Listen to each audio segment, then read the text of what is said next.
Hey guys, just wanted to jump on here on YouTube and Facebook and TikTok real quick, and Instagram to just inform y'all on the flooding conditions that we've had here in Kentucky.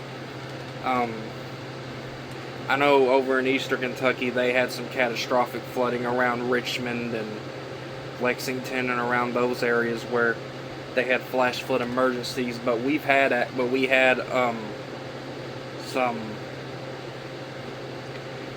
some flash flooding that occurred here where I live at in Litchfield. Well, here in Litchfield, not where I live at, but in the count, but it's in Litchfield and Grayson County, but not where I live at. Where I live at, it's actually pretty good. I took video earlier of the conditions I uploaded on Facebook from earlier, and I can edit this in this video if you guys want me to. I'll edit it so you guys can see it again for the folks that missed it on Facebook. Now on TikTok, I'll put it on TikTok and I'll put it on YouTube, but I know there was some roads that flooded. I know 411 off 187 Rabbit Flat Road in Grayson County, and the roads washed out on it. Bear Creek is up on Blowtown Road. The water's over the bridge there in Blowtown. On 187 near Shrewsbury and South, I think that's right. I heard that the Curtis Wells Community Center completely got leveled and washed away. Like I saw a side-by-side picture on a Facebook where they had the building was how it is, but in the next picture over, the building's gone. Like completely just washed away in the flood. And I saw the weather.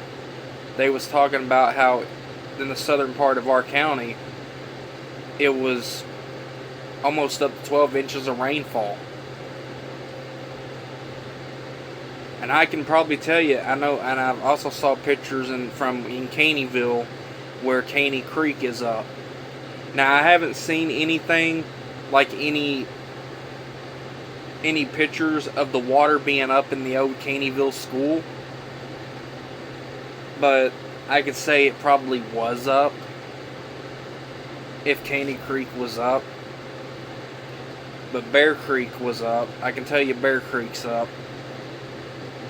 And I know from what I've heard, or at least I hope, or at least that's what I've heard, is that we're supposed to get some more rain overnight, and then tomorrow it's going to be clear off. So sure, I know some areas the water has already receded, but I'm just going to say this: even if the water recedes, stay off the areas that's been flooded, because there's been road collapses. I know WK Parkway, there was some flooding between Litchfield and Caneyville.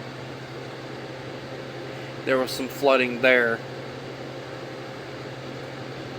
So I just want to say, if any of you guys are going to be out driving, I would say just stay away from the areas that flooded. I know as far as I've heard in town, I don't think there's much areas here in town flooded. I think it's mainly in the county, but if there is some areas in town that's flooded, comment, let me know in the comments on Facebook, YouTube, or TikTok. Just let me know. But I just want to let you guys know that there's some areas in the county that's flooded.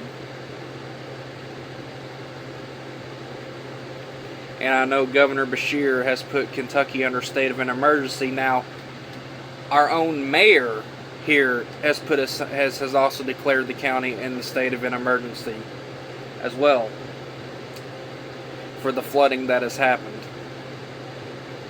And I am going to say this: when the flooding recedes, when the water goes down and it recedes, still stay off those roads where the road has caved in.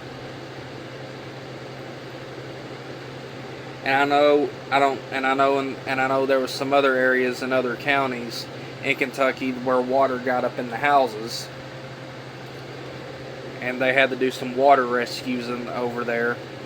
And then I also saw where Lebanon Junction in Bullitt County, I don't know where that's at, what club it was near, but they said it was near some club that the dam had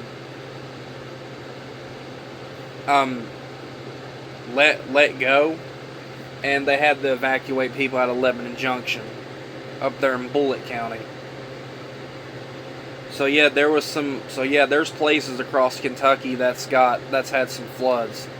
The catastrophic flooding was over in the east central parts where Richmond and all them was, where the flash flood emergencies was.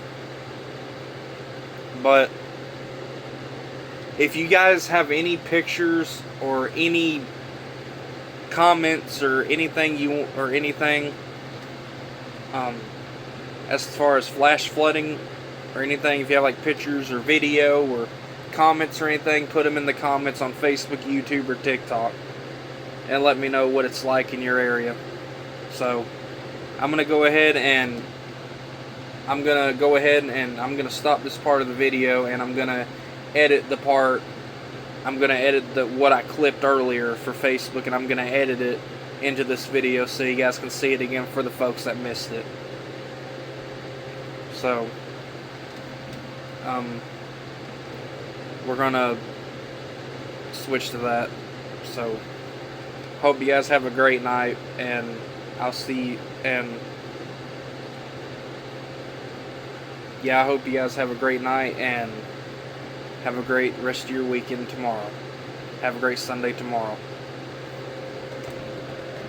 Almost what, a week, 2 weeks ago, but now we've got our eyes on the southeast coast. Tiny old stores, North Carolina. Remember, we've got severe thunderstorm threats on the board for today, and tiny old stores and something we can meet out there on the beach. But in Charleston, Felix, are you watching the rain? designated a new area to watch.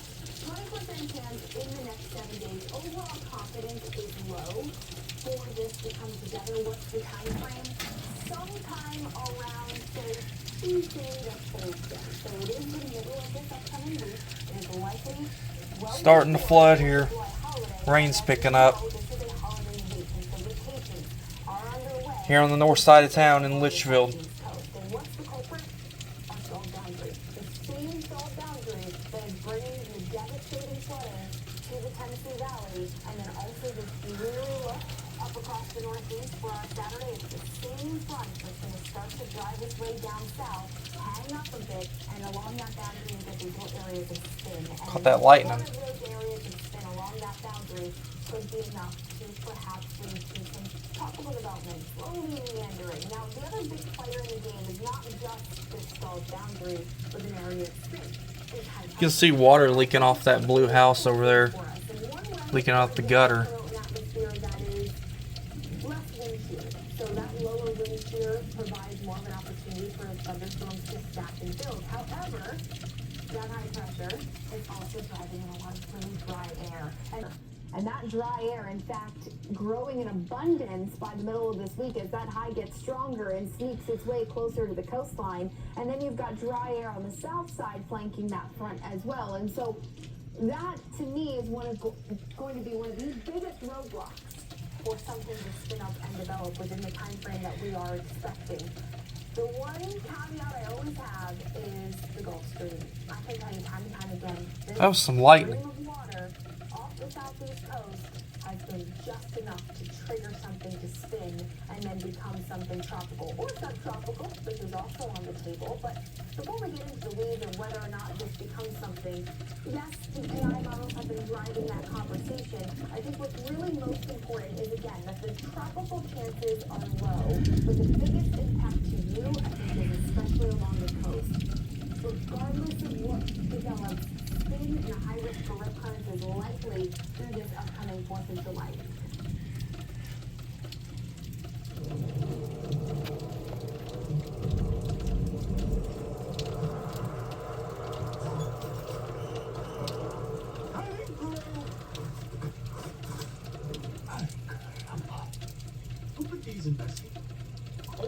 Here's what it looks like outside here in Litchfield.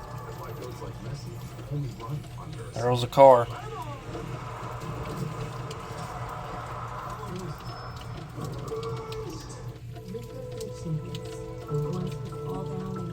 Yeah, you can see a little bit of flooding there on the ditch area.